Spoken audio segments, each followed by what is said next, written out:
12 by 9 meters by 1 meter na deep.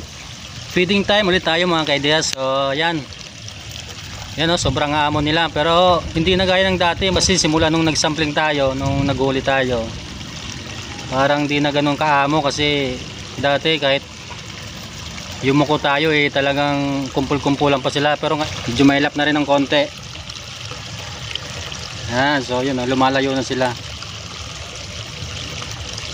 Di gaya ng dati, kahit tutukan natin siya ng camera, talagang nandyan lang sila Yan. Yan sila mga kaideyas. So almost 3 PM ngayong hapon. So ito yung oras ng pagpapakain natin mga kaideyas. So hindi lang maaraw ngayon. Mas maganda pag maaraw. Talagang makakabuelo tayo ng pagpapakain sa kanila. Kasi pag ganitong di maaraw, kailangan control tayo. Kasi kumbaga malamig yung tubig, malamig yung panahon, o hindi sila agad na basta-basta matutunawan. So yun ang iiwasan natin mga kaideyas. Kailangan pag ganitong panahon na makulimlim, halos walang araw maghapon, so control lang tayo sa pagpapakain ng feeds. So mas mabuti na tayo, aware. Bawi na lang tayo pag kinabukasan, yun, maaraw, doon tayo babawi. So yan sa mga kaideyas. Sana lang nakikita nyo sa video mga kaideyas. Yan.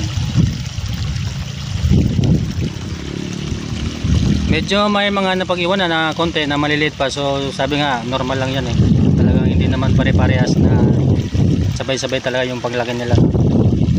Hindi pare-parehas yung sizing nila. So talagang may nauna, talagang malalaki na. Yan. So sana pag final sampling tayo mahuli natin tong yung talagang malaki na, para makita natin kung sa 1 kilo kung ilang piraso yung Sana mas maganda kung 3 piraso sa 1 kilo. Yun, so okay na yun, solid na yun. Yan.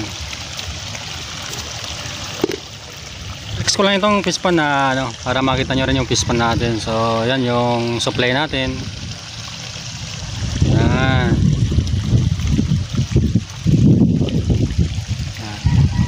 So marami nagtatanong kung ano yung size ng fish pan natin mga kaideyas.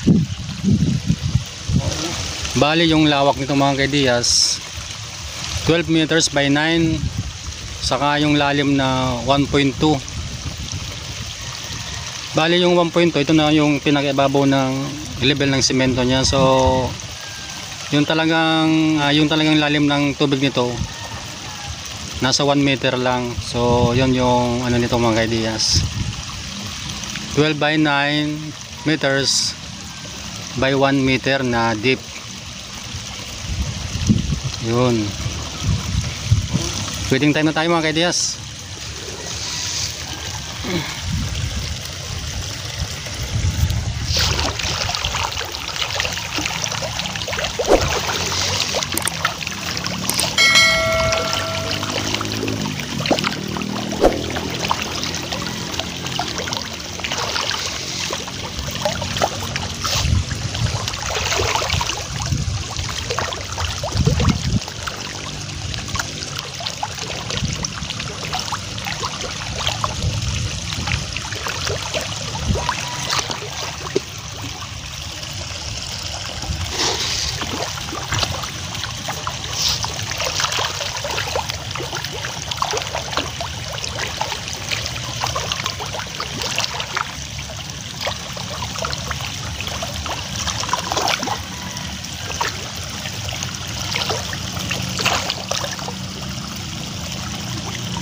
So yun, medyo kalat-kalat sila mga kaideyas. So yun, kasi yan, kaya ang ginagawa ko, kinakalit ko rin yung pagkain kong feeds.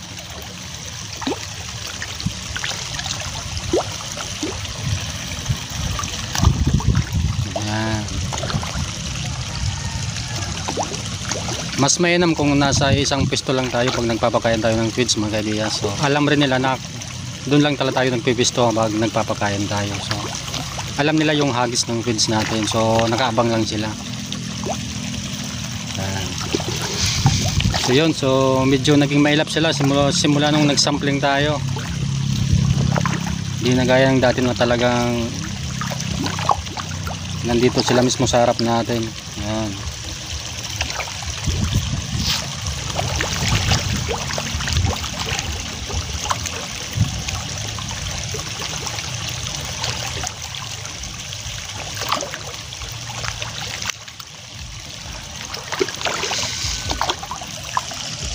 Lamas.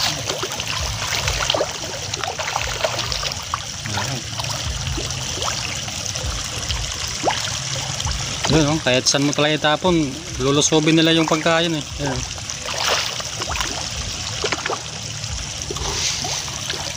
Bandang gitna naman tayo. So yun, kailangan ikalat rin natin yung pagkain sa kanila para lahat talaga makakain. Doon pala.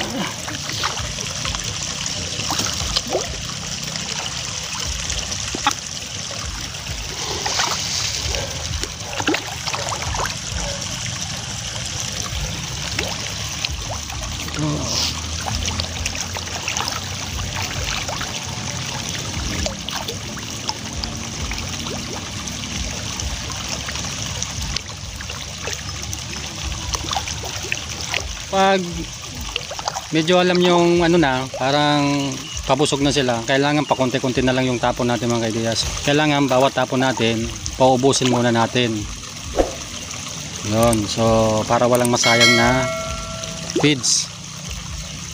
Tapos pa konti-konti na lang na talagang yung kalat na ano, hindi na yung kumpul-kumpulan yung feeds. So kailangan kalat na talaga yung tapon natin, pakalat na talaga yung tapon natin ng feeds. At then paubusin natin, saka naman tayo magtatapon ulit. So yun yung naging strategy ko sa pagpapakain ng tilapia natin mga kaidiyas. Yun, lumapit na naman sila mga kaidiyas.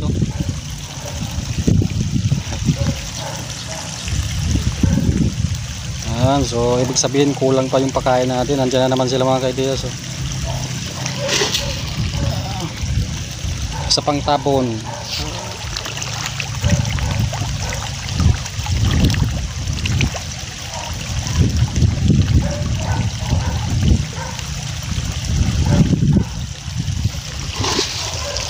Isa pa.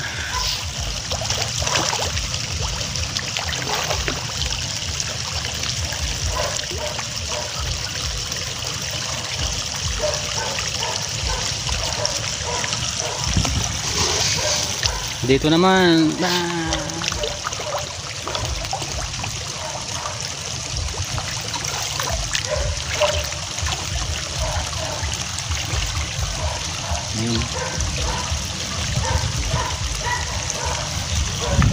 Maganda sana kung maaraw mga kaidiyas, kung magkakakitang kita talaga yung mga alaga nating tilapia. Pag ganitong walang araw or di maaraw, siguro di nyo makikita sa pagdating sa video, di nyo masyadong makikita sila.